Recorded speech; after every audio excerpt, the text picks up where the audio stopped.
660년 신라와 당나라 연합군이 백제를 멸망시켰고 백제 부흥군이 일어나 일본의 지원을 받아 다시 신라와 당나라에 맞서 싸웠다. 이때 벌어진 전투가 바로 백강 전투이다. 백강 전투는 663년 8월 백제 부흥군이 일본의 지원군과 함께 신라와 당나라 연합군과 백강, 현재의 금강 하구 부근에서 벌인 해전이다. 660년 백제 멸망 후 백제 부흥군이 일어나 저항했고 일본은 백제를 부활시켜 한반도 남부를 장악하려는 야심을 품고 백제 부흥군을 지원했다. 신라와 당나라는 백제 부흥군의 세력 확장을 막고 한반도를 장악하기 위해 연합하여 백강으로 진출했다.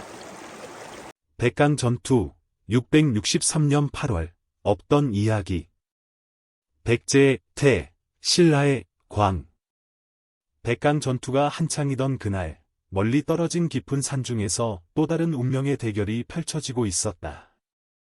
제1장 백제의 아들 태. 16살의 태는 백제 무술도장 호랑이 울음관에서 검을 처음 잡았다. 그의 스승 청명은 백제 최고의 검술명인이었다. 백발이 성성한 노인의 눈빛은 여전히 젊은 호랑이처럼 빛났다. 검은 내 몸의 일부가 되어야 한다. 청명은 말했다. 검을 들 때마다 내 영혼이 깨어나고 호랑이의 혼이 되살아나는 것을 느껴야 해. 태는 매일 새벽 이슬이 맺힌 대나무 숲에서 수련했다. 그의 검이 허공을 가를 때마다 대나무 잎사귀들이 떨어졌다. 처음에는 서툴렀지만 시간이 흐를수록 그의 동작은 물 흐르듯 자연스러워졌다. 내 안에는 특별한 것이 있다. 청명이 어느 날 말했다. 내 검에서 호랑이의 기운이 느껴진다. 백제의 상과들을 지켜온 호랑이의 영혼이 너를 선택한 거야. 스승의 말은 사실이었다. 수련이 깊어질수록 태는 자신의 검에서 이상한 기운을 느꼈다. 달빛 아래서 검을 휘두를 때면 푸른빛 호랑이의 형상이 어렴풋이 나타나곤 했다. 제2장 신라의 딸, 광. 같은 시기 신라의 깊은 산속에서 광은 불사조의 전설을 들으며 자랐다. 그녀의 스승 원령은 신라의 비밀스러운 검술 집단 화염날개단의 수장이었다. 불사조는 신라의 수호신이야. 원령은 광에게 말했다. 그것은 죽어도 다시 태어나는 영원한 생명력을 상징하지. 광의 수련은 남달랐다. 그녀는 폭포 아래서 명상을 하고 불타는 장작더미 사이를 걸으며 검술을 익혔다. 그녀의 긴 머리카락은 늘 자유롭게 펄럭였고 그녀의 검술은 마치 춤을 추는 듯했다. 내 검에는 불사조의 혼이 깃들어 있다. 원령이 어느 날 밤 보라색 불꽃이 타오르는 광의 검을 보며 말했다. 이것은 천년에 한 번 나타나는 일이야. 제3장 운명의 첫 만남. 새벽 안개가 자욱한 국경마을 쌍유정. 백제와 신라의 경계에 위치한 이 작은 마을은 양국의 상인들이 은밀히 교역하는 곳이었다. 돌담길 사이로 아침 장터가 열리기 시작했다. 태는 호랑이 울음관의 수련을 마치고 백제의 검술을 더 넓히기 위해 여행 중이었다. 그는 낡은 베옷으로 갈아입고 검을 천으로 감싸 떠돌이 검객으로 가장했다. 새벽 이슬이 맺힌 초가지붕 아래 그는 조용히 아침죽을 먹고 있었다. 쨍그랑. 한 상인의 물건이 쏟아지는 소리와 함께 혼란이 일어났다. 도적 몇 명이 상인의 비단을 훔치려 한 것이다. 그때 자주색 도포를 입은 한 여인이 나타났다. 긴 흑발이 바람에 흩날렸다. 관이었다. 그녀 역시 신라의 검술을 익히기 위해 여행 중이었다. 도적들을 향해 그녀가 손을 뻗자 희미한 보라빛이 번뜩였다. 태는 그 순간을 놓치지 않았다. 두 사람의 시선이 허공에서 마주쳤다. 도와드릴까요? 태가 자리에서 일어섰다. 함께하면 더 재미있겠네요. 광이 미소 지었다. 도적들은 순식간에 제압되었다. 태의 움직임은 호랑이처럼 날렵했고 광의 동작은 불꽃처럼 화려했다. 그들은 검을 뽑지도 않았지만 주변 사람들은 숨을 죽이고 지켜보았다. 오늘 밤, 달을 보지 않으시겠습니까? 태의 제안에 광은 고개를 끄덕였다. 해질 무렵, 그들은 마을 뒤편의 작은 언덕에서 만났다. 달빛이 강물처럼 쏟아지는 밤이었다. 검술을 좋아하시나 봅니다. 태가 말을 건넸다. 당신도 범상치 않은 분이시군요. 광이 답했다. 그들은 말없이 검을 꺼내 들었다. 검은 달빛 아래서 은은히 빛났다. 태의 첫 번째 움직임은 바람을 가르는 듯했다.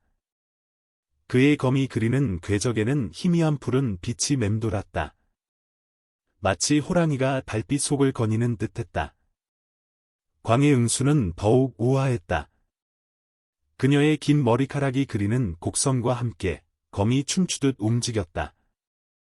보라빛 잔상이 밤하늘에 꽃을 피웠다. 그들의 검문은 점점 더 깊어졌다. 태의 호랑이 기운과 광의 불사조 기운이 달빛 속에서 조화롭게 어우러졌다. 그들은 서로의 진정한 정체를 알지 못했지만 영혼이 울리는 듯한 교감을 느꼈다. 당신의 검에서 특별한 것이 느껴집니다. 광이 속삭였다. 당신의 검도 마찬가지입니다. 태가 답했다. 동이 트기 시작할 무렵 그들은 검을 거두었다. 이름을 알려주시겠습니까? 태가 물었다. 이름은 다음에 만날 때 전하죠. 광이 미소 지었다. 아침 안개가 그들을 감쌌다. 광은 자주색 도포 자락을 휘날리며 안개 속으로 사라졌고 태는 동쪽을 향해 걸음을 옮겼다. 그들이 떠난 자리, 달빛이 비추던 땅에는 이상한 문양이 새겨져 있었다. 호랑이와 불사조가 마주보는 듯한 모양이었다. 마을 사람들은 그날 밤 달빛 아래서 호랑이의 포효와 불사조의 울음소리를 들었다고 한다.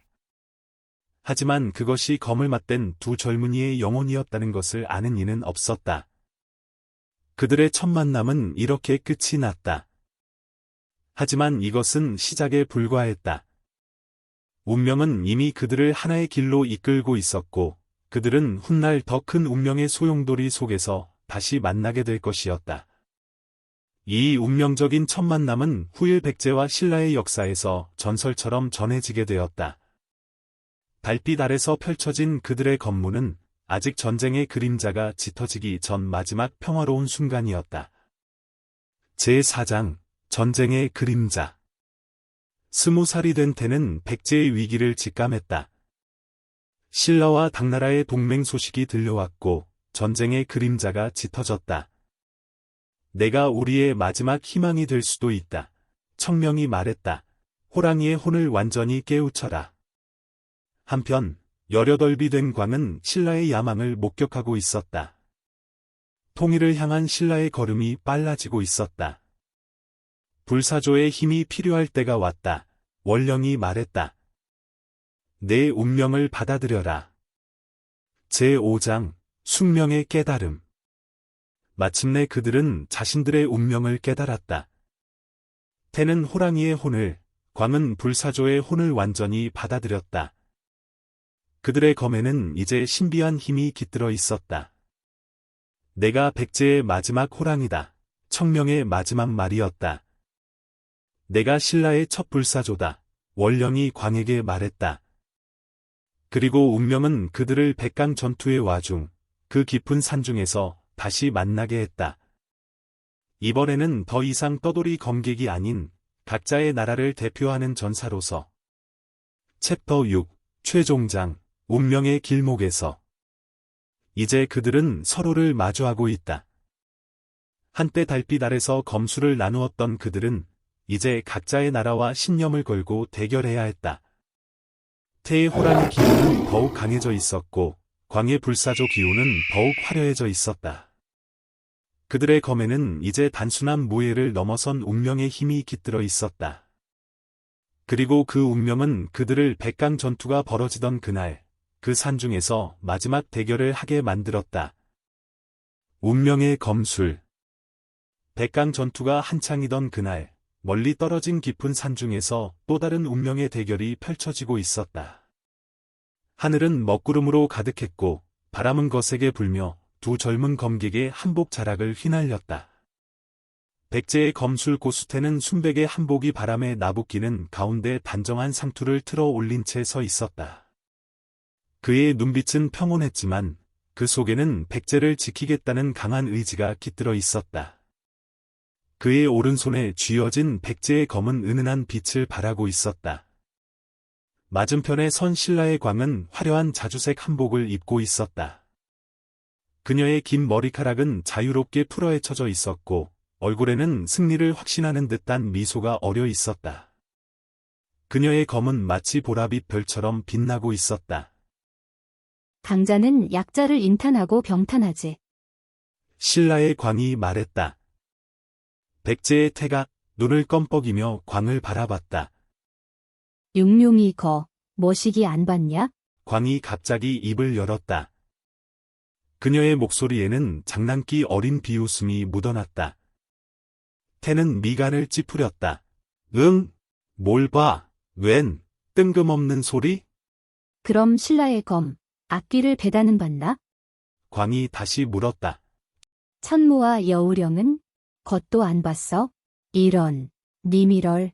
그녀의 말투는 점점 더 도발적이 되어갔다. 그렇담, 택견의 혼은? 겉도 안 봤건네? 쉰소리 말고, 얼렁싸게 싸게 댐벼. 태는 눈을 가늘게 뜨며 대꾸했다. 몸끝? 안 속아. 말장난으로 정신 공격이냐? 태의 목소리가 점점 높아졌다. 끝장을 봐보자. 순간 태의 기운이 폭발적으로 솟구쳤다. 백제의 검, 호랑이 되새김질. 그가 외치자 그의 주위로 거대한 호랑이의 형상이 나타났다. 푸른 기운으로 이루어진 호랑이는 포효하며 그의 검을 감쌌다. 이에 질세라 광도 자신의 검을 들어 올렸다. 신라의 검, 불사조 불황새. 그녀의 외침과 함께 그녀의 검을 둘러싼 보라색 불꽃이 타오르더니 그 속에서 불사조의 형상이 나타났다. 두 젊은 검객의 기운이 충돌하는 순간 하늘이 갈라지는 듯한 천둥 소리가 울렸다. 호랑이의 포유와 불사조의 울음소리가 뒤섞여 울려 퍼졌다. 태의 검에서 뿜어져 나오는 푸른 기운은 마치 살아있는 호랑이처럼 움직였고 광의 보라색 불꽃은 불사조의 날갯짓처럼 춤추었다. 첫 검이 부딪히는 순간 주변의 바위들이 진동하며 금이 갔다.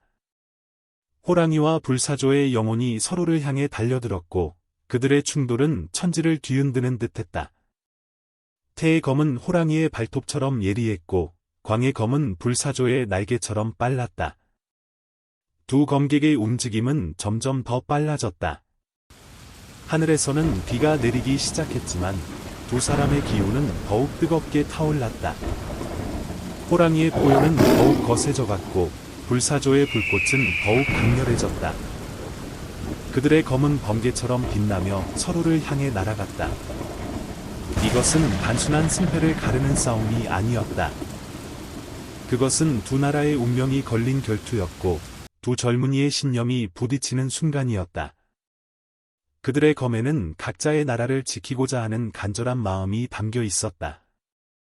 운명의 결투는 계속되고 있었다. 백강 전투의 결과가 나오기 전까지 이 두 젊은 검객의 대결은 끝나지 않을 것이었다.